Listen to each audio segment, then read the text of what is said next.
Este programa é patrocinado pelos amigos e parceiros do Ministério Joyce Meyer.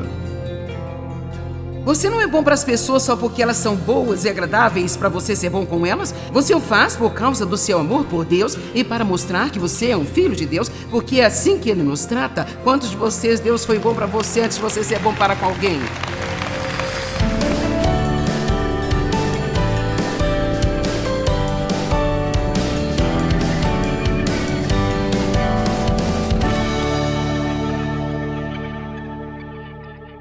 Se esta é a sua primeira reunião, eu tenho ensinado sobre o livro de Efésios e ele é um livro maravilhoso da Bíblia, é um livro equilibrado que nos dá um grande ensinamento sobre quem nós somos em Cristo, mas então, por causa de quem somos em Cristo e o que Ele fez por nós, Ele nos ensina como nós devemos nos comportar à luz do que Jesus fez por nós.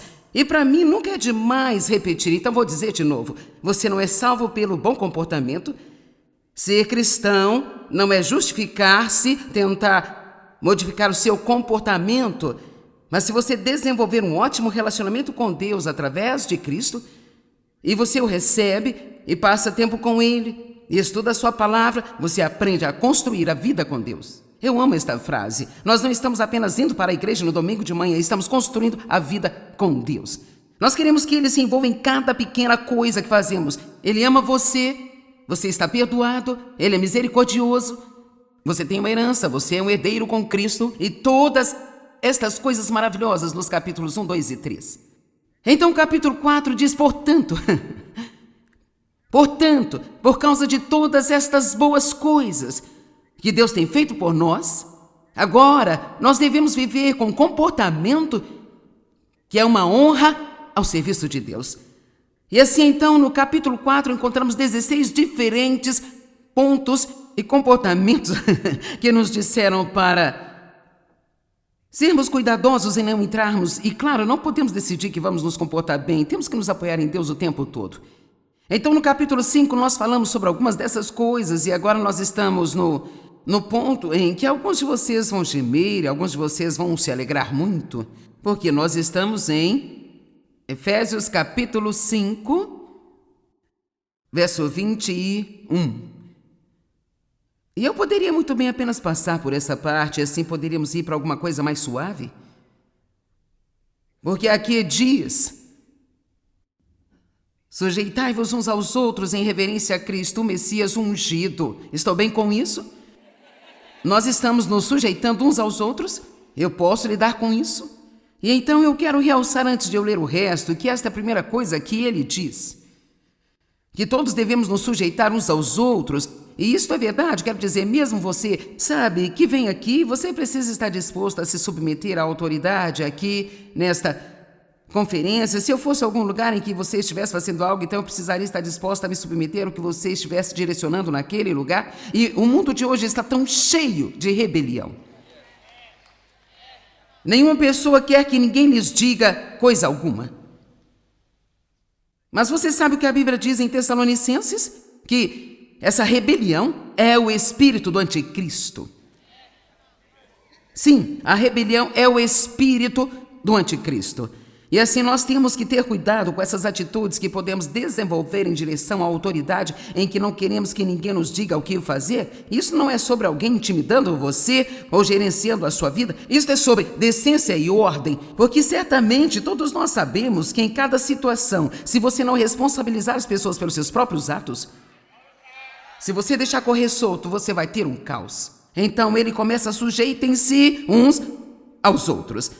E eu particularmente gosto muito dos escritos. Eu li muito um homem chamado Otmani, um cristão chinês maravilhoso. Alguém já leu alguma coisa dele? Ele quer dizer, se você quiser entrar em algumas coisas profundas, vá ler alguns dos seus livros. Sabe, você pode não concordar com tudo que ele diz, mas há muitos ensinamentos realmente grandes ali. E ele escreveu um livro maravilhoso sobre a autoridade espiritual. E ele diz que qualquer pessoa, sua primeira obrigação quando você chega a um determinado lugar é olhar ao redor e descobrir quem está no comando e tomar a decisão de que você vai estar sob essa autoridade. Bem, já estamos todos animados, não estamos? Eu vou precisar do meu amigo aqui para me ajudar. Ele ainda está batendo palmas, graças a Deus. Nós percebemos, não é, que a atitude rebelde que o mundo tem não está certa, não é mesmo, gente?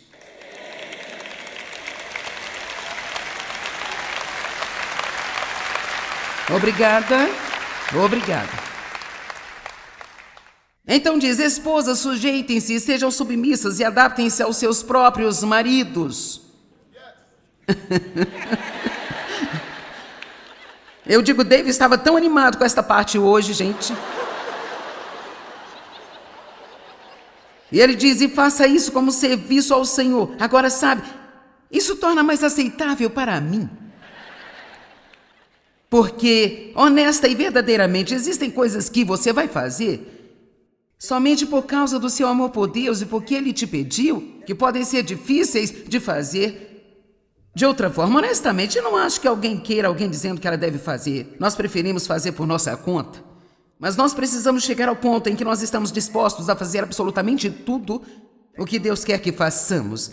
Agora, David diria, se eu o deixasse vir aqui, mas nós não temos tempo para ele aqui hoje, David iria dizer-lhe que eu sou uma esposa submissa. Certo?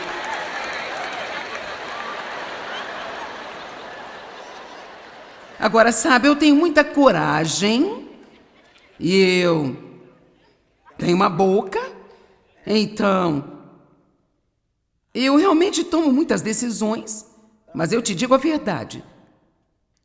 E se isso se resumir a fazer algo que eu preferiria não estar fazendo, mas isso é o que Dave realmente quer fazer, eu vou fazê-lo, porque é o que eu sei que Deus quer que eu faça, e isso mantém a paz em nossa casa. E eu acredito que esta é a coisa certa e piedosa a fazer. Agora, o outro lado disso é para os maridos. Você...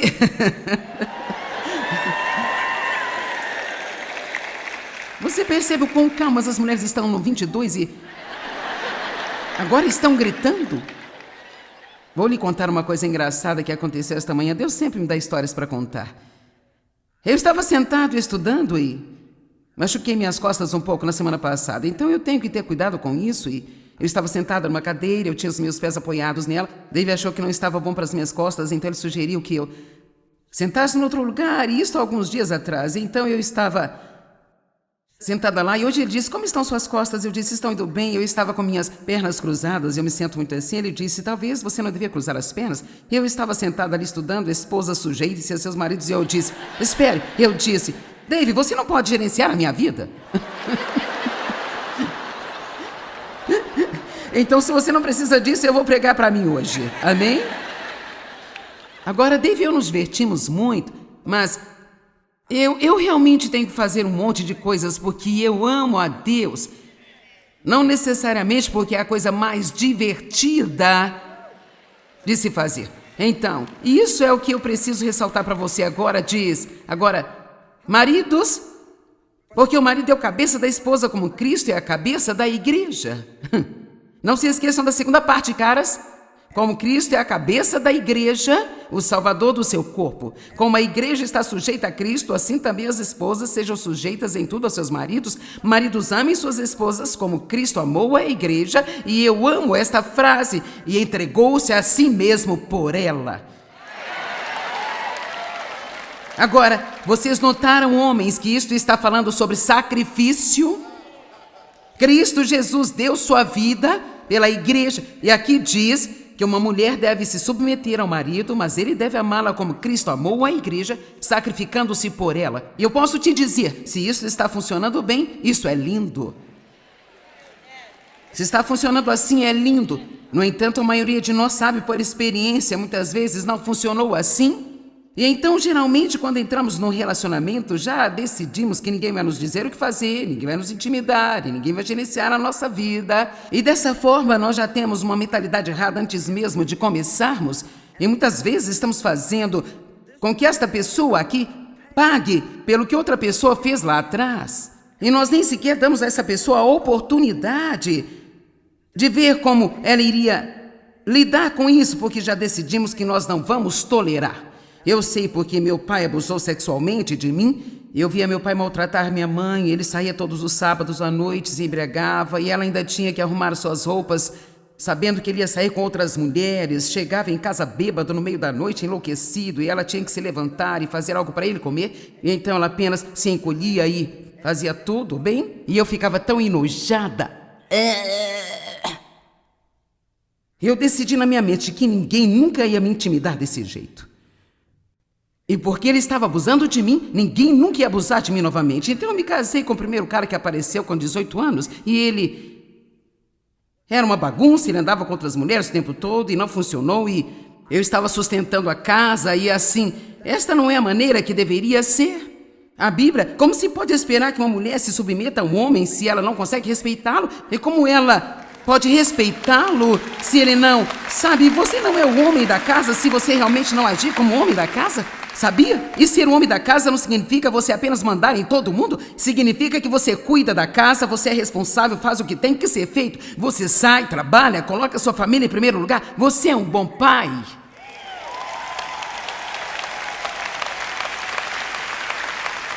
E assim, hoje temos uma bagunça acontecendo no mundo que eu certamente não sou inteligente o bastante para resolver. Tudo o que eu posso fazer é tentar compartilhar com você o que eu acredito que Deus ensinou-me, e espero que isso nos ajude a fazer algum progresso nestas áreas. E assim, então, ele continua dizendo... Vamos olhar para o verso 28. Da mesma forma, os maridos devem amar suas esposas como sendo seus próprios corpos. Quem ama o seu próprio corpo ama a si mesmo. O verso 32 diz, este ministério é grande. E eu pensei, sim, tudo bem, sabe?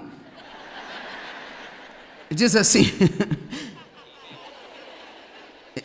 Eles aceitaram essa parte. Verso 31 diz, por isso deixará o homem a seu pai e a sua mãe, e os dois se tornarão um.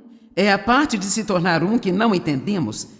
É tipo, como você deixa seu pai e sua mãe e leva o resto da vida para se tornar um?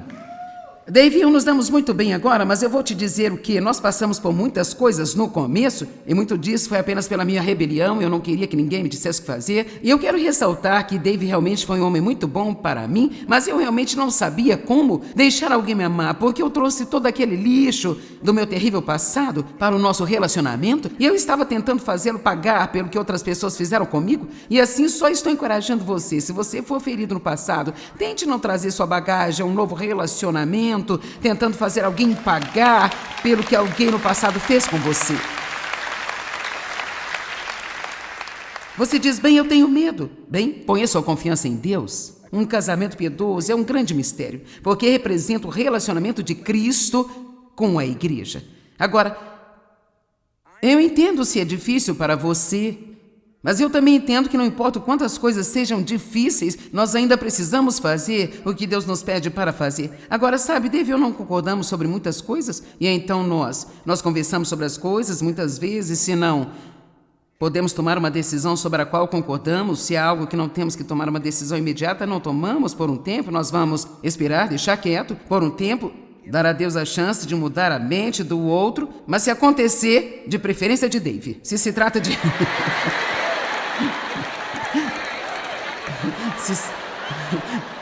Se trata de uma decisão que tem que ser tomada. Então, porque eu amo Deus e porque a Bíblia diz que eu deveria fazer isto como para o meu Senhor, mesmo que eu não ache que seja o que devemos fazer, eu vou deixá-lo fazer isso porque aqui está o que eu acredito. E eu quero que você receba essa parte da mensagem. Se você fizer o que é certo, Deus sempre vai cuidar de você. Se você fizer o que é certo, servir a Deus não é sobre fazer o que eu quero fazer. É sobre fazer o que Deus me pede para fazer, porque eu amo a Ele e quero honrá-lo e glorificá-lo. E as coisas simplesmente não vão funcionar direito em nossas vidas se não voltarmos a alguns destes maravilhosos princípios que estão na palavra de Deus. E veja, nós não temos o privilégio de fazer o que o mundo faz, porque isso é o que o mundo está fazendo. E não se preocupe, toda a mensagem não vai ser sobre a submissão à autoridade. Só um pouquinho mais. Você pode aguentar um pouco mais? Tudo bem. Então, bem, Eu vou ler para você o verso 33 na amplificada. Entretanto, que cada um de vocês, sem exceção, ame a sua esposa como sendo no sentindo a si mesmos, e que a esposa cuide de respeitá-lo, reverenciá-lo, considerá-lo, admirá-lo e também honrá-lo, preferindo-o, venerando-o, estimando-o, e que ela submeta-se a ele, que o elogie, ame-o e o admire bastante. Eu realmente encontrei um caderno velho meu. O que você disse? Soa bem para você, certo? Sim. Eu encontrei um velho caderno de notas dos anos 80, onde eu estava estudando e Deus estava tentando me levar a essas coisas, eu estava lutando com unhas e dentes, e eu encontrei esta escritura um dia e eu pensei, eu nem sei o que metade disso significa. Eu anotei cada uma dessas palavras, e então eu corri para a sua definição no dicionário, e eu ainda tenho isso num papel. Eu queria tanto obedecer a Deus, mas eu estava tendo dificuldades em fazê-lo devido ao meu passado. Eu realmente não tinha um espírito rebelde, era muito medo de confiar em alguém, porque todos em quem eu confiei que tiveram autoridade sobre mim, magoaram-me. Quantos de vocês sabem que certamente pode ser esse o caso em muitas situações? Amém? Mas graças a Deus eu obedeci.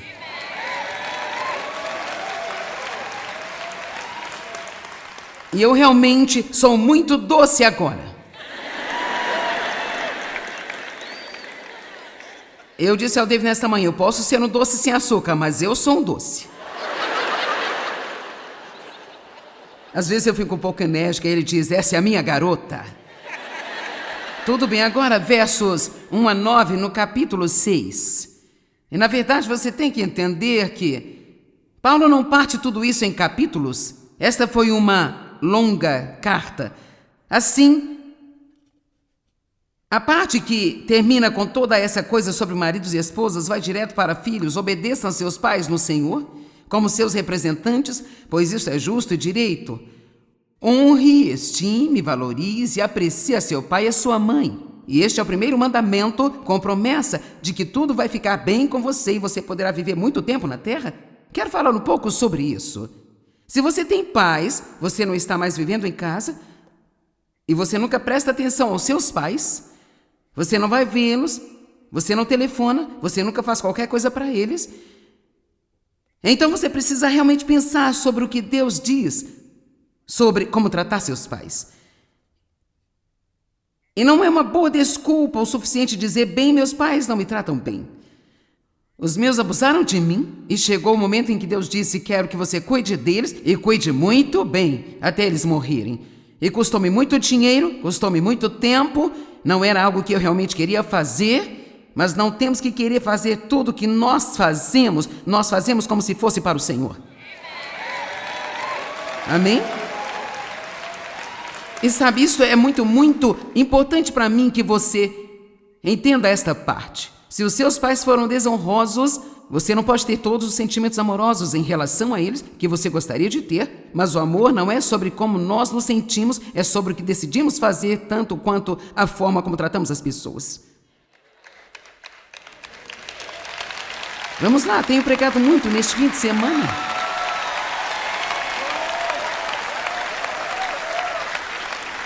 Assim devemos fazer essas coisas como serviço ao Senhor. Agora, deixe-me dizer, se você fizer o que é certo, porque é certo e porque você quer honrar a Deus, agora escute-me, Deus sempre vai cuidar de você. Ele sempre vai cuidar de você. Não somos bons para as pessoas só porque elas são boas pessoas. Vamos olhar para Mateus 5:44 ao 47 por um segundo. Vamos colocar na tela para vocês. Mas eu lhes digo, ame os seus inimigos e ore por aqueles que os perseguem, para mostrar que são filhos de seu Pai que está nos céus. Porque Ele faz o sol nascer sobre os maus e os bons, e Ele faz a chuva cair sobre os justos e sobre os injustos. Porque se vocês amarem aqueles que os amam, que recompensa terão? Até os publicanos fazem desse jeito. E se vocês saudarem apenas os seus irmãos, então o que vocês estarão fazendo demais? Até os gentios e os pagãos fazem assim. Então ele está dizendo, você não é bom para as pessoas só porque elas são boas e agradáveis para você ser bom com elas. Você o faz por causa do seu amor por Deus e para mostrar que você é um filho de Deus, porque é assim que ele nos trata. Quantos de vocês Deus foi bom para você antes de você ser bom para com alguém? E ainda é.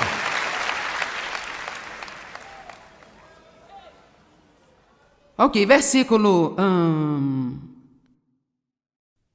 6. Obedeça não apenas para agradá-los quando eles os observam, e apenas para agradar aos homens, mas como servos e escravos de Cristo, fazendo a vontade de Deus de todo o coração, com toda a sua alma, prestando serviço com boa vontade, como ao Senhor e não aos homens, sabendo que para qualquer bem que alguém fizer, ele irá receber a recompensa vinda do Senhor, seja ele escravo ou livre. Então você tem uma recompensa vindo se você está fazendo certo. Fazer o que é certo é uma proteção em sua vida. Isso bate todas as portas na cara do diabo. Você me ouviu? Bate todas as portas na cara do diabo você fazer o que é certo. O verso 9 fala, quero dizer, isso fala sobre como as crianças devem obedecer seus pais. Os pais não devem descontar a sua raiva dando castigos exagerados a seus filhos. Alguém que já teve um dia ruim descontou no seu filho? Sim, ótimo, 4, isso é bom, temos muitos santos aqui hoje.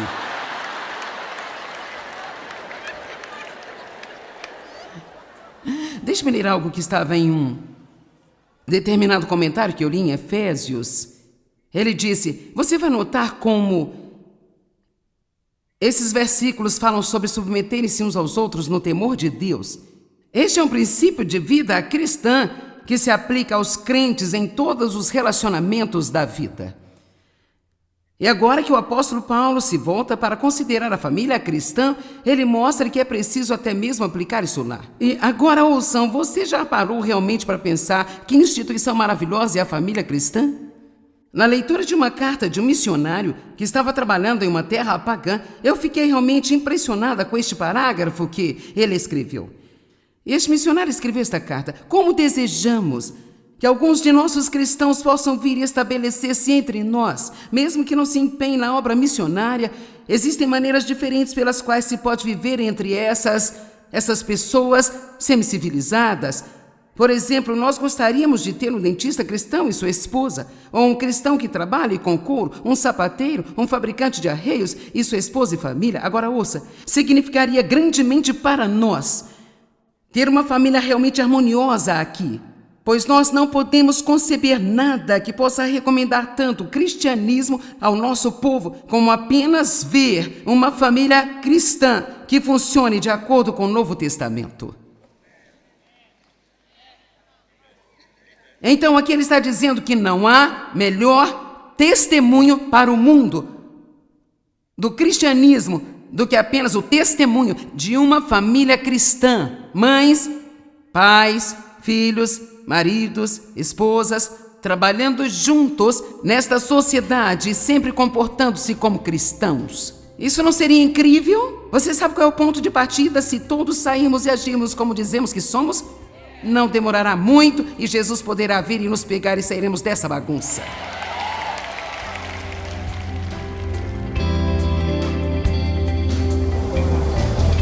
Bem, seja intencional com a sua busca de Deus. Comprometa-se com quem pode satisfazer todas as suas necessidades. Obrigado, amigos e parceiros. Juntos, nós estamos compartilhando o amor de Cristo ao redor do mundo. Para saber mais, entre em contato conosco ou visite-nos online em joycemeyer.com.br. Junte-se a nós em parceria enquanto nós compartilhamos o amor de Cristo ao redor do globo.